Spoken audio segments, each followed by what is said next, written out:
the entire agri-food sector bears the brunt of the climate crisis. Pour parler d'agriculture et d'Europe à la jeunesse. Proteste der Landwirte zeigen, wie wichtig der strategische Dialog ist. La PAC, c'est plus du tiers du budget total de l'Union européenne. We have to find a new consensus on the future of agriculture. Welcome back to Food for Europe.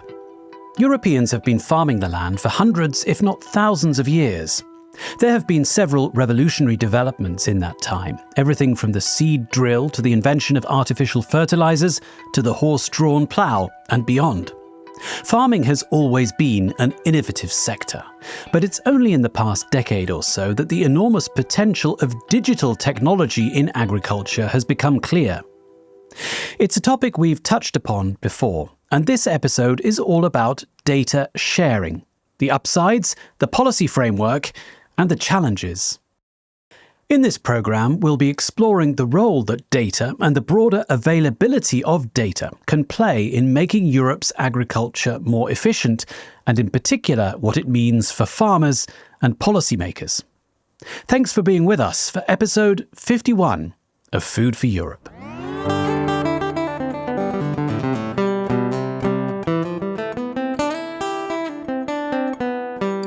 So let's start our podcast by talking to two experts from the European Commission. Joining me are Evangelia Murmura from the Directorate General of Agriculture and Rural Development, DG Agri. Welcome, Evangelia. It's great to be here and very excited for this discussion that we're going to have. And from the Directorate General for Communications Networks, Content and Technology, Malte Beyer-Katzenberger. Welcome, Malte. Thank you very much for having me.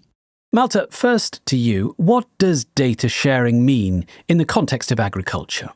Well, the meaning I give to it comes from the position I work on. Our team or our unit in the Commission has the mandate to booster the innovative economic effects of data sharing. So I look at it mainly from what efficiency gains kind of farmer can make, what new products will come to the market when things are available in digital.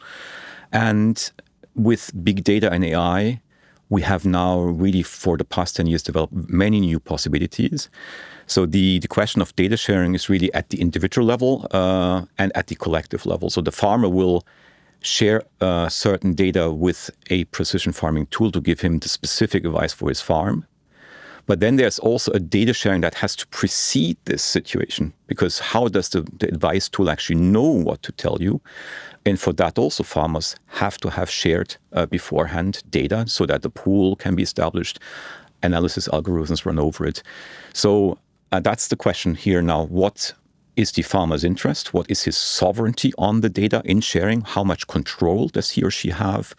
And that's, I think, a really critical question. Actually, globally, as we hear it, it's a question in Australia, in the US, and in Europe. Evangelia, tell us more about the European Commission's approach to developing and extending data sharing in agriculture. Okay, so the European Commission has been trying really actively to promote data sharing in agriculture and digitalization in agriculture. We have, under the Common Agricultural Policy, really recognized digitalization and data sharing as very important for the farming sector. And for this reason, digitalization and data sharing has been recognized as an horizontal objective, something that can help farmers and also rural communities to take better decisions and also to achieve environmental, social, and economic objectives. What it is also very important for us is that data sharing can help farmers access new markets. It can also help them acquire new prices for their markets. For example, if a farmer applies environmentally friendly practices on the field and he or she has data that can, let's say, prove that, then he can share it with a certification body, and this way it can negotiate new prices for the product in the market. Malte, when we talk about data, matters related to law and regulation are often not far away, and you've been helping to develop some model contracts in this respect. Tell us a bit more. What we have tried to do with the recently adopted Data Act is to empower and give farmers sovereignty over data. So we have stipulated a very simple principle. If you own or you rent your tractor or any farming equipment, you ought to also receive a copy of the data if you wish it, and also give that data to someone else. So here we really empower the farmers and give them control. The Data Act also says if you now have this new tractor, the provider of this tractor actually has to tell you what he will do with the data and make you sign an agreement. So you also are empowered vis-a-vis the one who gave you the equipment that can collect data on your farm. I think that's a second very important element of empowerment. And finally, we also have now fairness rules. So you can say, well, that's all nice and fine, but I don't actually own the equipment. I have a harvesting service that I just take for the harvesting season. I will not own the equipment. He will own the equipment. And here we have a data sharing fairness rule that says he can no longer use the data against your legitimate economic interests. Evangelia, how does DG Agri go about working with the various stakeholders involved to develop data sharing and to find out what works well and what doesn't work so well? The engagement with stakeholders, of course, very crucial to develop also data sharing solutions that are effective and that they also work for farmers. And of course, we're working very closely with other DGs like DjustConnect, as Malte said, in monitoring what is happening with the Data Act or the new laws that are coming into place to try to understand how it is translated in the different specific farming scenarios.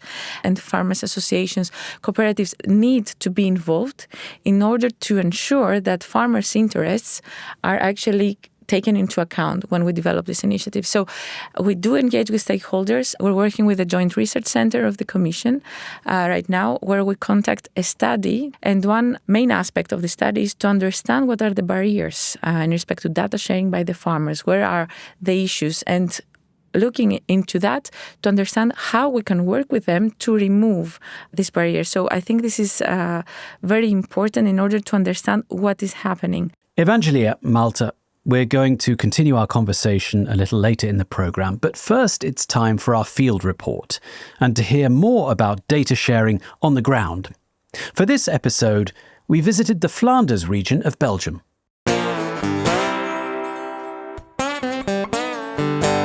I've come to the Flanders Research Institute for Agriculture, Fisheries and Food, known as ILVO, an independent scientific research institute attached to the Flemish Regional Administration. Its stated goal is to build knowledge that promotes sustainable farming and food systems, not only in Flanders, but across Europe and even worldwide. And one of the tools for building that knowledge is to facilitate data sharing. I met Jurgen Vangeyte, a director of ILVO in the Agri-Food Technology Department with responsibility for the Institute's work on data sharing. ILVO is an organization with around 800 very motivated people, and we are on a mission to make agriculture, and by extension actually the full agri-food chain, more sustainable. And for that, we work on everything what has to do with plant sciences, animal sciences, also social science is very important. But an important part is also everything what has to do with technology. And that is what our department and what we are doing. We're working as well on hardware. Think about drones, smart cameras, smart sensors, but also what has to do with everything what is fully digital, like data sharing and data sharing technology.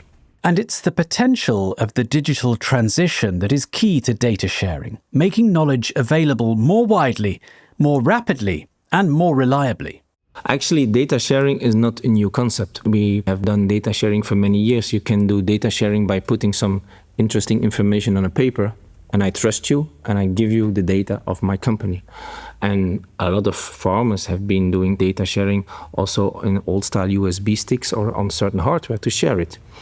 What has become the next level now of data sharing is that we have technology that allows us to make this information available on a one-to-many system. So it means I publish the data, I put it, to keep it simple, in a cloud environment, and many people can get access to it. And we have designed technology to do this in a secure and trustworthy way, so you can decide who gets my data and who does not get my data. ILVO is pioneering advances in data sharing through a platform called DjustConnect.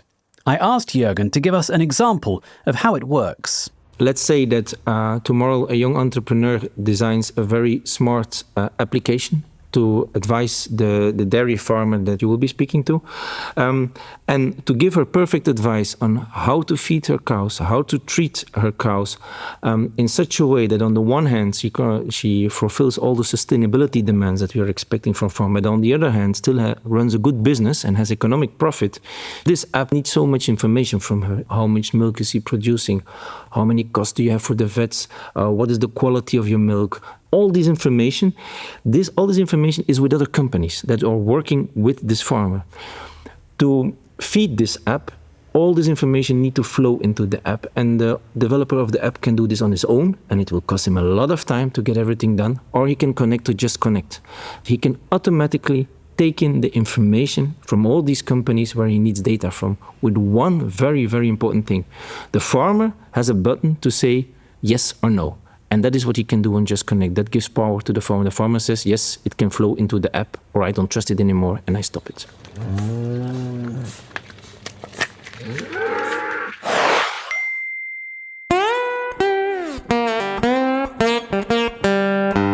So, at a time when we're all concerned about our personal and professional data and where it goes, JustConnect allows the farmer to remain in control. But there's also a big upside when it comes to paperwork, as Jurgen explains.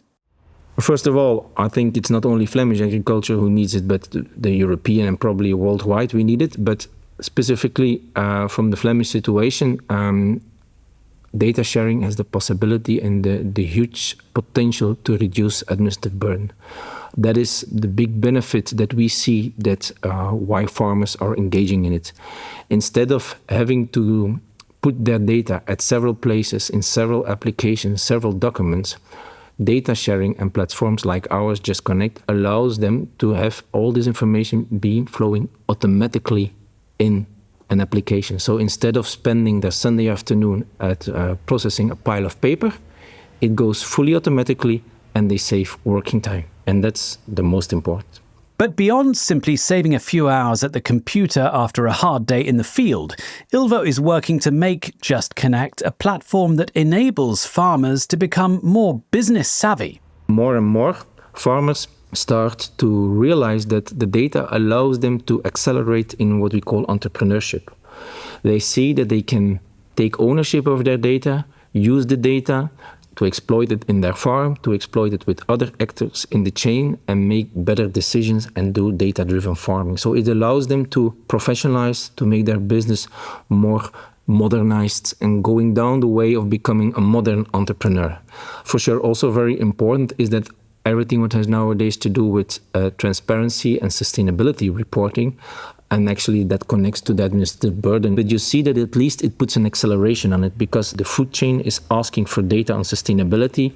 They want to have this data all the way to the farmer, and data sharing gives a tool to farmers to give this data to their actors in the chain. Farmers can be notoriously skeptical about opening up to new technology, information sharing, and initiatives from bodies like ILVO. But key to the success of JustConnect has been securing the buy-in of umbrella organisations that work with farmers. The farming organizations have put their trust in JustConnect. They're also in the board, but they also promote us. It's so important that in evenings, when they give education to farmers, they say, look, this is JustConnect, it works like this, and we trust it. And I think the fact that ILVO is taking this seriously and that we get the chance to fully support this is very important because you have a kind of neutral player in the middle. ILVO can work with the government, can work with the farmers, and can work with the business. And you have a kind of referee, which not all other platforms have, and that works very well to bring the whole data ecosystem together.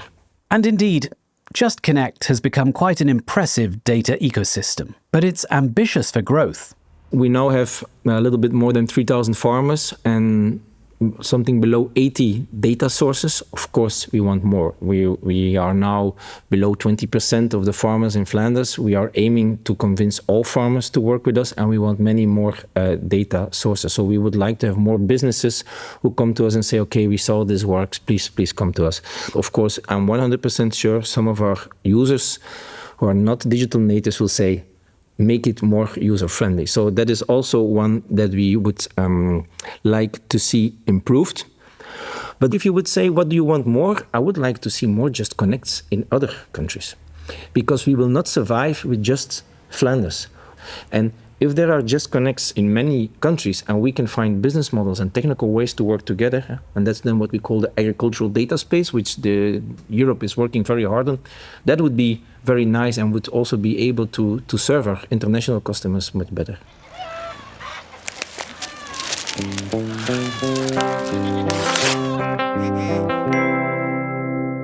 We'll come back to Europe's agricultural data space a bit later. But first, let's hear from a Flemish farmer, Carine Cornu, who's been using the JustConnect platform for a while.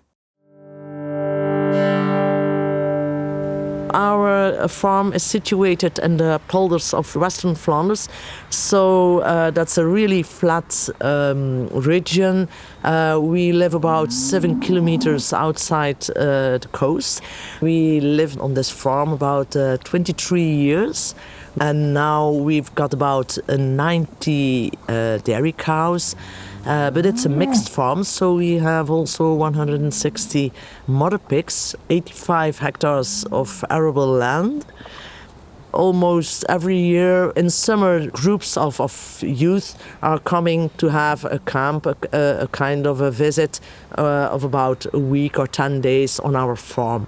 So we like it. It's kind of a hobby that we have, to have those people on our farm on that time. I asked Carine about why she got involved with JustConnect. I always liked the digital way. I don't like a lot of paperwork. It's really nice to work with JustConnect. You have less papers to save. It's everything's on a platform, and you can always look for it, so that's easy. And it gives me also a kind of safety feeling.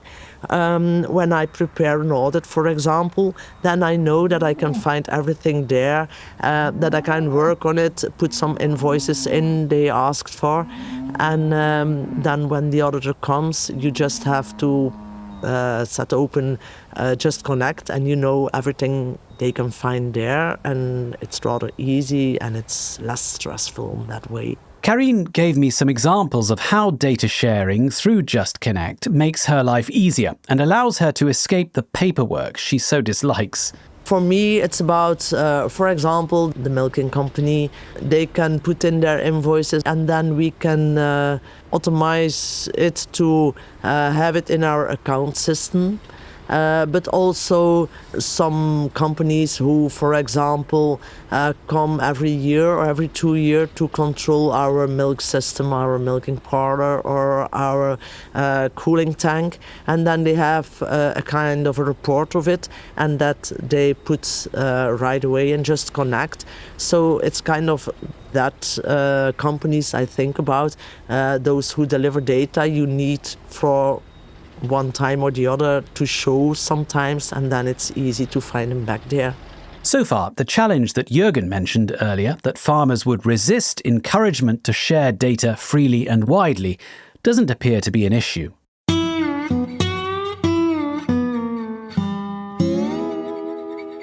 The moment that they made JustConnect working, then they asked some farmers to try it. And so they asked me. I think I have a rather short line with ILVO. They have a really good feeling what it is to be a dairy farmer. They like new inputs for research, and it's nice that you can give some to them. On the other side, when you have a problem, then they try to help you to give some solutions or whatever. So I think it's really nice that you can have a really short line, and you don't have the feeling that they are talking and working above the farmers, but they like to work with the farmers, and that's really nice, I think. Carine is also a firm supporter of extending ILVO's work with JustConnect to encompass new possibilities and functionalities.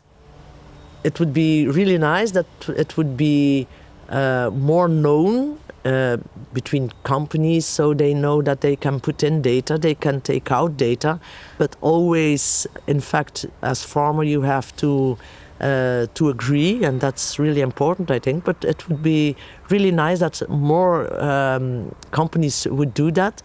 On the other side, it would also be nice that you don't have to search on those difficult government sites, and you have to find all your permissions on the easy way on JustConnect.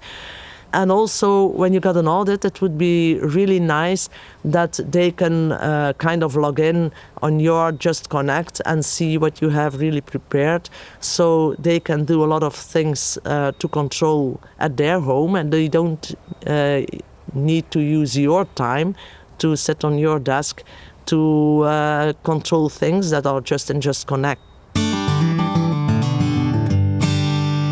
Thanks there to Jurgen from ILVO and farmer Carine in Flanders. Evangelia and Malte are back with us. Malte, you heard those comments by Jurgen about the need for these data sharing models internationally. He mentioned the European agricultural data space. Tell us more about that. It's a European response to platform economy. It's a response to vertical integration by mega companies. And it aims actually to make sure that we can have data collaborations between small and mid-sized players who are not having this as a main business. If you think how credit card payments are being made, or even phone calls, in the backbone of this, there is an agreement. So it doesn't matter in which shop you go with your credit card and which bank has issued your card, because it all works across banks. Same as phone calls work between providers for mobile phones. This networked thinking is very much behind the data spaces. So one thing is clear, a data space is not one single data repository where you have to fear that your data go out in the open and everyone can fish and take it from there. But it's a standard for private to private, peer-to-peer, as we say, data sharing. Evangelia, tell us about the European agricultural data space from your perspective. So what is it about? It's a framework that will allow to integrate data, infrastructures, will allow for a common governance and business models to facilitate the secure data sharing. I think what is important, as Malte said, is that most of the work will happen at the backstage. And then the farmers need to be sure that their interests are taken into account in all of these processes. So we're closely following this work. We're trying, as also with the model contracts and other aspects, to raise awareness what this data space is about and what farmers can benefit really from that. And I think what is really important is that we have the consensus, a broad consensus among stakeholders, so that farmers are feeling comfortable in participating in this data space. How can better data sharing models make for better policy, both at a macro and micro level? So, of course, at macro level, and if we think about policy making, if more data is shared, then policymakers have actually more accurate data, more comprehensive information, and this can inform policy decisions and help, of course, achieve agricultural objectives. For example, if we have more data at a policy level, then we can have more insights of what is the environmental impact of different agricultural practices that we have on the field. This can help us to develop more effective policies to reduce the environmental footprint of the agricultural sector. Now, if we look at field level, at micro level, and what farmers can benefit from, of course, data sharing, as Malte also said previously, all this data sharing can provide farmers with more accurate and relevant information for their field, for their own farming practices. This can help them make more informed decisions about how to manage their farms and, of course, improve their economic profitability, competitiveness, and sustainability. Malte, back to you. We have a new Commissioner for Agriculture and Rural Development. In fact, we interviewed him on Food for Europe in his first week in the job and again in the previous episode from Berlin. So do you see data sharing taking on more prominence in the farming sector in the next 5 years or so? I want to maybe add one facet that we haven't yet spoken about it. And it's actually also what the government provides in terms of data to farmers. And with the Open Data Directive and the list of high-value data sets, we're really pushing the public service, think of the weather services, to make available for free high-quality data. But as concerns now the new Commission, I think everything that we now do is coming under the AI paradigm. For me, as someone who's been in this place for some time, that's not revolutionary new, because AI was around and big data was around, but we certainly need to constantly work on data governance in the broad societal sense. How are we who is putting data together for the learning to happen?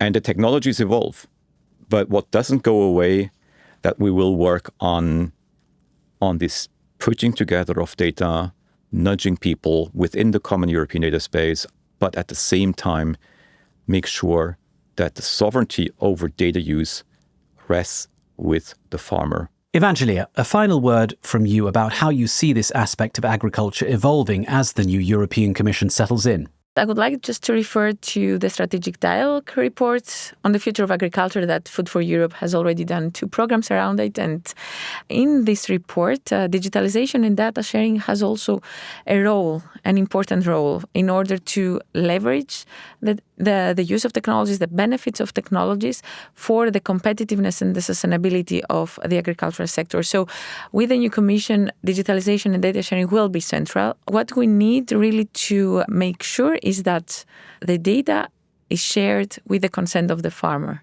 The farmer needs to know with whom he or she shares the data and for which purpose. So I think the farmer needs to start being aware of the value of data that he holds.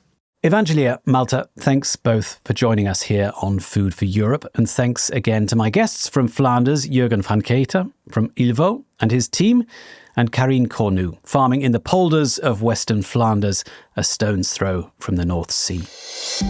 And to pick up a theme this programme has examined, we'll be looking in a forthcoming episode of this series at the administrative burden farmers are facing and what authorities, European, national and local, can do to help farmers spend as much time as possible where they want to be, on their land, while still ensuring that public funds from the Common Agricultural Policy are used effectively and accountably. So join us again soon here on Food for Europe. The entire agri-food sector bears the brunt of the climate crisis. Pour parler d'agriculture et d'Europe à la jeunesse. Proteste der Landwirte zeigen, wie wichtig der stratégische Dialog ist. La PAC, c'est plus du tiers du budget total de l'Union européenne. We have to find a new consensus on the future of agriculture.